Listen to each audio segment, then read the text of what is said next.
El horror provocado por los nazis o por los soviéticos en el siglo XX es todavía difícil describirlo. Un auténtico atentado contra la humanidad, un gravísimo genocidio del que fueron principales víctimas los judíos. Según censos elaborados minuciosamente por los más escrupulosos investigadores históricos, 5.978.000 judíos fallecieron en los campos de exterminio. Y los principales depositarios dentro del grupo de judíos víctimas de los campos de la muerte fueron, sin duda alguna, polacos, rusos, lituanos. Polonia sufrió un exterminio atroz. Más de 5 millones de polacos sucumbieron en la Segunda Guerra Mundial. La mitad de esos 5 millones eran judíos.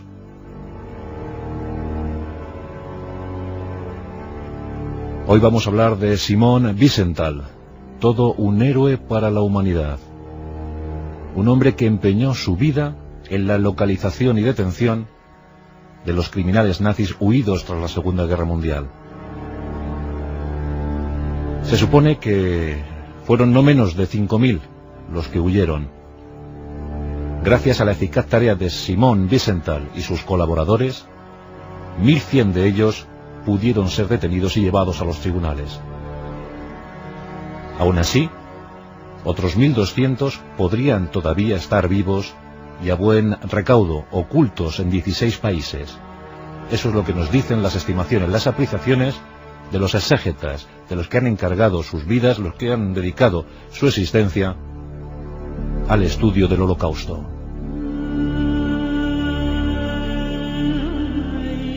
Lo incomprensible de este hecho es que las investigaciones de Simon Wiesenthal y sus colaboradores se entorpecieron, posiblemente adrede, por los gobiernos vencedores de la Segunda Guerra Mundial.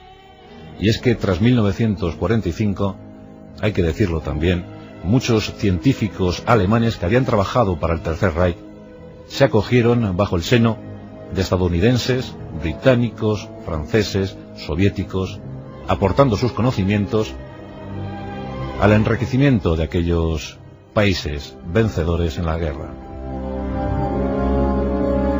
Por eso Simon Wiesenthal vio con absoluta desesperación cómo muchísima de su documentación no llegaba a buen puerto debido a esta especie de tela oscura que cayó sobre el fin de la Segunda Guerra Mundial. Es como si los norteamericanos o los soviéticos quisieran poner punto y final y no saber más, mientras se beneficiaban de todo lo que les podían contar los científicos nazis. A tal punto llegó la cosa que su centro de documentación, su centro de investigación, sustentado por él y otros 30 buenos amigos, tuvo que cerrar sus puertas. Por fortuna, estas se abrieron de nuevo gracias a un golpe de efecto, gracias a un hecho que llamó la atención de toda la comunidad internacional, la detención de Adolf Eichmann. Este hombre, este sujeto, había sido el ingeniero el que diseñó la solución final para los judíos. Y una vez concluido el conflicto, escapó como tantos otros a las tierras americanas. Se instaló en Buenos Aires y vivió apaciblemente como un ciudadano más muchos años, sin que nadie aparentemente le quisiera molestar. Wiesenthal recabó todos los datos, recogió testimonios de judíos bonaerenses y gracias a eso puso en alerta al Mossad israelí para que éste en un golpe espectacular capturara a Adolf Eichmann en 1960. Eso sí, se tardó 6 años en confirmar la historia de Wiesenthal. Pero hablemos de este gran hombre, hablemos de Simon. Simon tiene muchas nacionalidades, o tuvo muchas nacionalidades. Nació un día de Nochevieja, el 31 de diciembre de 1908, en Busak. Busak es una localidad que pertenece a la actual Ucrania, pero que en aquel año de 1908 formaba parte del Imperio Austrohúngaro. Por tanto, Simon Wiesenthal nació bajo la corona de los Habsburgo. Ese territorio luego pasó a Ucrania y por mor del destino, la verdad es que tuvo pues un momento decisivo en la historia. Pero Simón Wiesenthal quedó huérfano y tuvo que crecer bajo el influjo hebreo. La verdad es que no fue la vida muy fácil para él. Se trasladó a Lwów, en la actual Polonia, y en esa localidad, en la universidad de esta localidad, existían los cupos, los famosos cupos que impedían masificación hebrea en las aulas. Por tanto, el joven Simón tuvo que viajar a Praga para iniciar su licenciatura, para abrir sus estudios de arquitectura. Quería ser arquitecto. Y por ese asunto, por esa siempre latente persecución hacia el pueblo judío, tuvo que trasladarse de Lwów hacia Praga. Eso sí, conoció a una bella muchacha llamada Cira Mueller, y con ella se casó. Una espléndida mujer, de cabellos rubios, ojos azules, un aspecto pues que no se asemejaba al de un judío. Asunto que salvó su vida, como luego contaremos. Esto acontecía en el año 1932 y los aires nacionalsocialistas comenzaban a inundar buena parte del continente europeo. Hitler llegaba al poder. Muchos judíos huyeron de Alemania. Sabían que Mein Kampf no auguraba nada bueno para su forma de vida.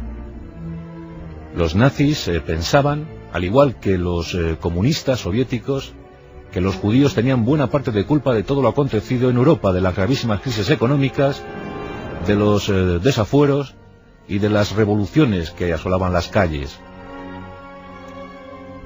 Como ya hemos contado en muchas ocasiones, incluso se llegaron a crear conspiraciones fabuladas como la de los protocolos de los sabios de Sion. Asunto que nació en la mente, de la imaginación de un autor francés y que finalmente acabó en manos de la policía zarista. Esa historia tan nociva para el pueblo judío, pues caló en las ideologías nacionalsocialista, fascista, comunista, y aunque pronto se supo, gracias a las investigaciones de muchos periodistas británicos, que la conspiración de los sabios de Sion era simplemente una fábula, era una invención, una leyenda urbana, pues se aferraron estas ideologías tan reaccionarias, tan totalitarias, se aferraron a esa creencia para pensar o para transmitir a sus diferentes pueblos que los judíos estaban tras un gran complot en el que presuntamente, o en el que querían asumir el poder nada más y nada menos que de todo el planeta Tierra. Una locura más gestada en aquellos tiempos primigenios del siglo XX. Pero, aunque ahora nos parezca asombroso, sí que esta idea caló en buena parte de la población alemana.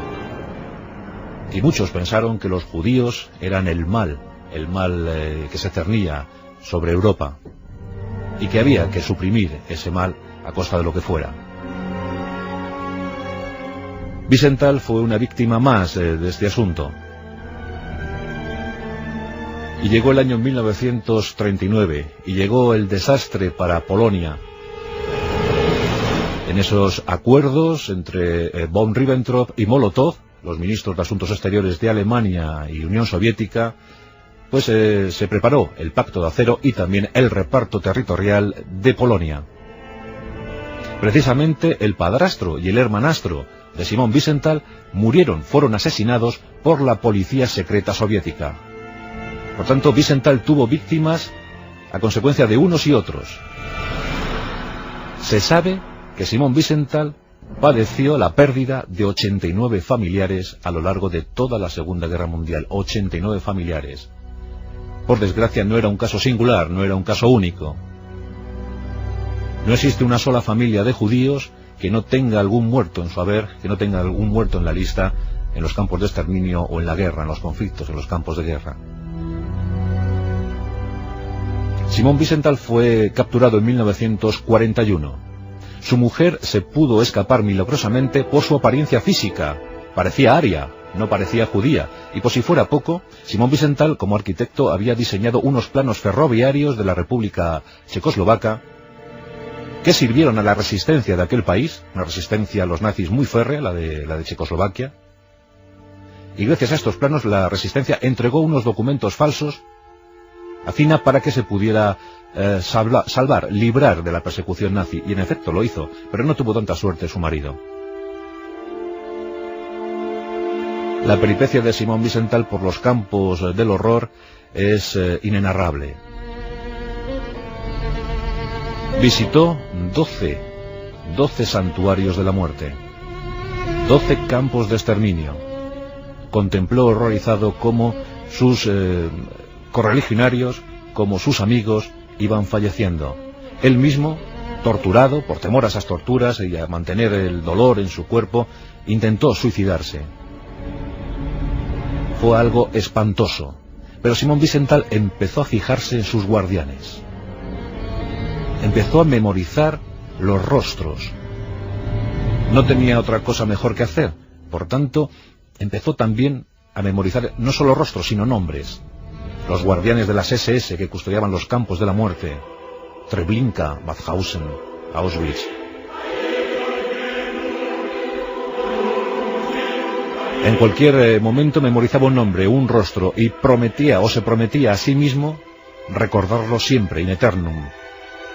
Que aquella masacre, que aquel genocidio, no se olvidara por los hombres. En el año 1945 concluía la contienda y se liberaba Mauthausen, ese campo tan familiar para los españoles. En ese recinto murieron miles de republicanos españoles que lucharon en la Segunda Guerra Mundial.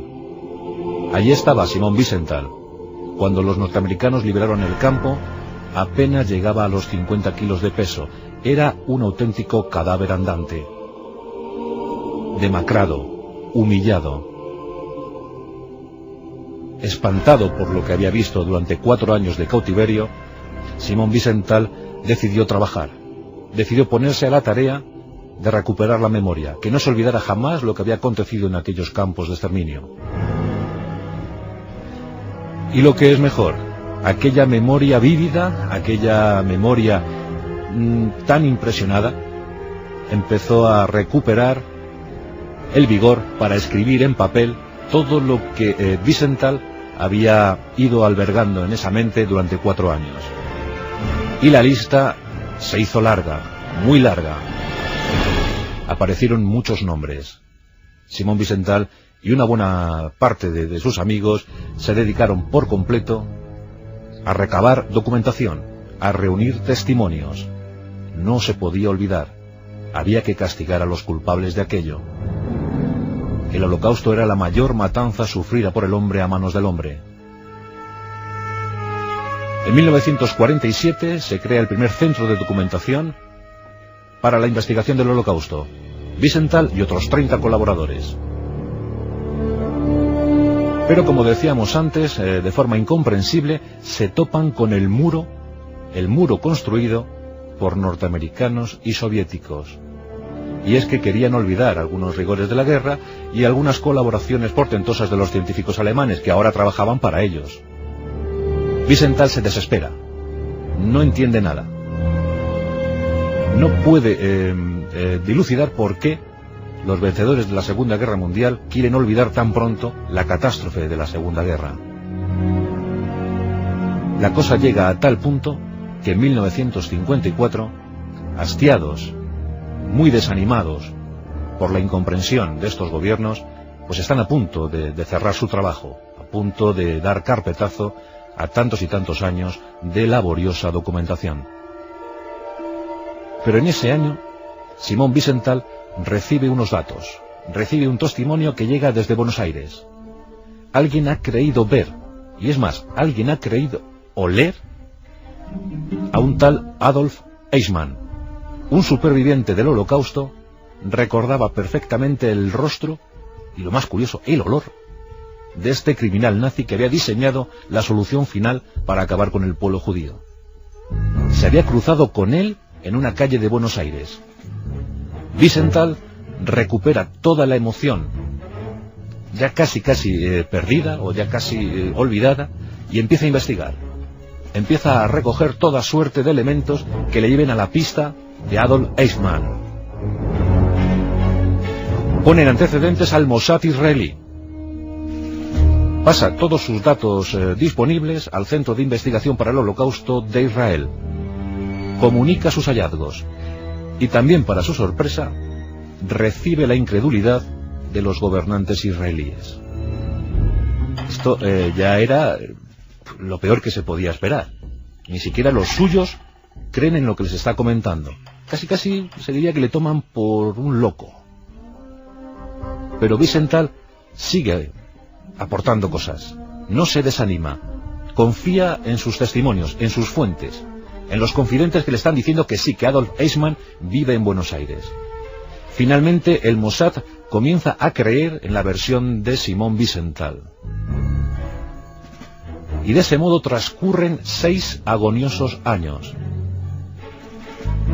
El Mossad toma cartas en el asunto, da vitola creíble al caso, y el gobierno israelí decide actuar. 25 de mayo de 1960, es la fiesta conmemorativa de la independencia argentina. Israel envía una comisión, envía una delegación, en la que por supuesto hay bastantes agentes del Mossad. Misión: capturar a Adolf Eichmann. Por diversos vericuetos, por varios caminos, los agentes del Mossad llegan a Eichmann. Confirman que es él, le aturden, le emborrachan, le secuestran y le meten en un avión sin que se entere y se lo llevan de Argentina. Hombre, alguien podría decir que no es una práctica muy convencional, pero en aquellos tiempos las cosas funcionaban así, en aquellos y posiblemente en estos. Con todo, el criminal nazi da con sus huesos en una celda de Israel. Se le somete a un proceso que, por cierto, se televisa al mundo, se le juzga, se le encuentra culpable. Como digo, era el ingeniero, era el arquitecto de la solución final para el exterminio del pueblo judío, y se le condena a muerte. Eichmann es ejecutado en el año 1962. Esto provoca una reacción multitudinaria entre el pueblo judío y entre otras comunidades. Simon Wiesenthal ve acrecentada su fama, su prestigio. Ha conseguido acabar, ha conseguido la detención de uno de los mayores criminales de guerra nazis. Las aportaciones económicas llegan a raudales. El Centro de Investigación para el Holocausto Judío cobra un vigor, yo creo que inasumible, tan solo unos años antes. Wiesenthal está muy contento porque comienzan a llegar más resultados. Y comienzan a ser capturados más y más criminales nazis, en Argentina, en Chile, en Brasil, en Estados Unidos, en Europa. Lo cierto es que cada vez se insiste en esos testimonios, se recuperan los archivos, se comienzan a cotejar datos. Hay centenares de nazis ocultos, soterrados, trabajando pues en oficios cotidianos, se podría llamar incluso vulgares, pero de esa guisa permanecen ocultos a los ojos de la humanidad, de esa humanidad que tanto les persigue a partir de ahora. En 1963 llega otro golpe espectacular, otro éxito para Simon Wiesenthal y sus colaboradores. La captura de Karl Silberbauer. Karl Silberbauer fue el oficial de la Gestapo que capturó, que detuvo a la familia de Anna Frank en Ámsterdam, en los Países Bajos. Esta familia, de la que ya hicimos un pasaje de la historia, pues tuvo una peripecia muy tremenda, y finalmente la Gestapo, debido a un chivatazo al parecer, pues capturó a esta familia y dio el recorrido que ya todos sabemos. La práctica totalidad de la familia, a excepción del padre, sucumbió en los campos de la muerte. Pero había una teoría revisionista, hay historiadores revisionistas que siguen negando el holocausto judío. E incluso en esas teorías se dijo que lo de Anna Frank había sido toda una invención, y que su famoso diario había sido redactado a instancias de los judíos, para dar mayor realce al holocausto, a la tragedia del holocausto. Bien, pues con la captura de Karl Silberbauer se demostró que lo que había puesto Anna Frank, lo que había escrito esta joven de 13 años en su diario, no solo no era verdad, sino que incluso había sido demasiado cortés, demasiado educada. Silberbauer atestiguó, comentó, que lo de los campos del horror había sido ciertamente un infierno. Fue otro golpe de efecto, otro golpe que incrementó la notoriedad de Simon Wiesenthal en el mundo. Y llegaron más capturas. Por ejemplo, una mujer llamada Hermine Braunger, que vivía en Brooklyn como una sencilla ama de casa y que tenía poca relación con sus vecinos. Vivía allí, camuflada en Brooklyn, en un barrio pues más o menos obrero de Nueva York. Bueno, pues Hermine Braunger, esta mujer, había sido la supervisora de cientos de muertes de niños en los campos de exterminio. Ella daba el visto bueno para la muerte de los niños en los campos de gas, en las cámaras de gas. Esta mujer había huido a los Estados Unidos y allí, lo que se supone en el seno de su país enemigo, vivía apaciblemente, con una pensión y tan tranquila. Fue, por supuesto, detenida. Pero también las averiguaciones de Wiesenthal lograron la detención del jefe del campo de Treblinka, uno de los campos más horribles donde mayor matanza se produjo. Franz Eichmann fue detenido y también condenado. Y así fueron cayendo jefes de guetos judíos, científicos y sobre todo oficiales SS, que no tuvieron ningún pudor en escapar en los momentos finales del Reich. Un total de 1.100 criminales nazis fueron detenidos gracias a las actuaciones de Simon Wiesenthal. Por ejemplo, cuando se detuvo a este jefe del campo de Treblinka fue en 1967, trabajaba como un simple inspector de policía en Austria. O sea, trabajaba como policía en Austria, inspector. Un oficial de las SS, jefe del campo de Treblinka, y que había logrado camuflarse de su enemigo, incluso allí, en Austria. Los datos eran terribles y la oficina de Simon Wiesenthal crecía una y otra vez. Finalmente, en los años 70, se creó el Simon Wiesenthal Center. Era un centro para la investigación del Holocausto, con sede en 4 ciudades: Toronto, Los Ángeles, Buenos Aires y París. Enseguida se afiliaron miles de personas. Hasta 400.000 miembros tiene este centro de investigación. 400.000 integrantes. Cada uno de ellos convertido a su modo en investigador, recabando datos, uniendo testimonios. Un empeño ciertamente loable y maravilloso. Wiesenthal seguía cumpliendo años y seguía cumpliendo objetivos. En los años 70 hubo un pequeño escándalo cuando denunció que muchos de los partícipes del gobierno de Karl Breuning,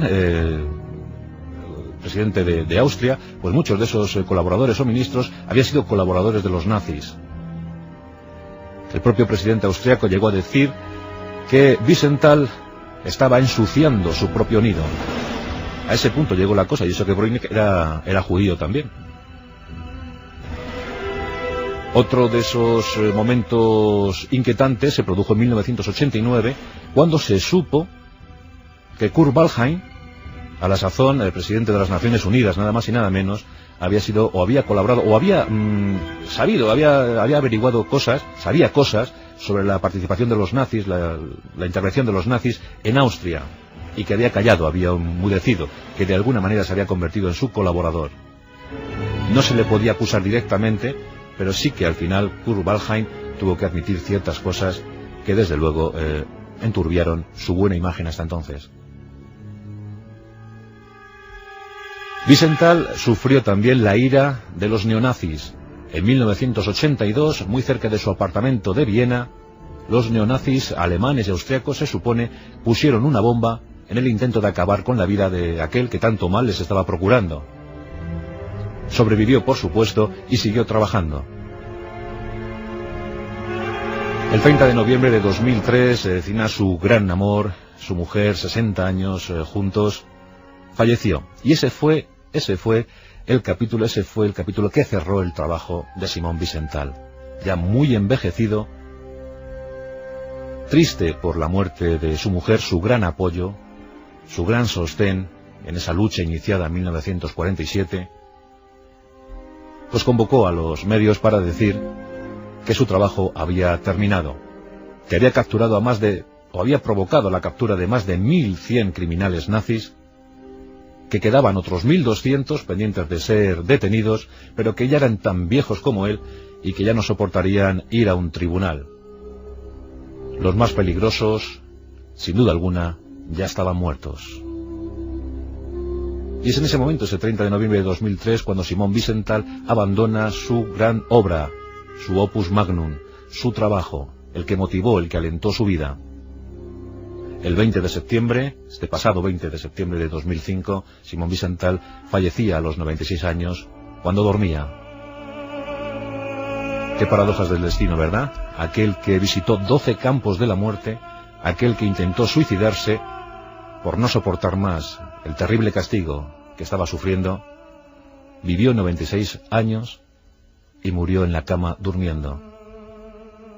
Yo creo que fue un merecido premio concedido por los dioses. Le enterraron en Israel, donde vivía su hija, y dejó perplejos a muchos que Ariel Sharon, el presidente de Israel, no acudiera al entierro, enviando una mínima delegación para, enfado de todos los allí presentes. Simón Wiesenthal, reconocido como caballero del Imperio Británico, también con el galardón de la Medalla de Honor del Congreso norteamericano, uno de esos hombres que nos reconcilian con la humanidad, un hombre que siempre dijo no a la adversidad, que luchó durante más de 60 años para acabar con la lacra de los nacionalsocialistas. Desde aquí nuestro homenaje, nuestro recuerdo, Simón Wiesenthal, aquel que fue considerado como uno de los mayores justicieros de la historia.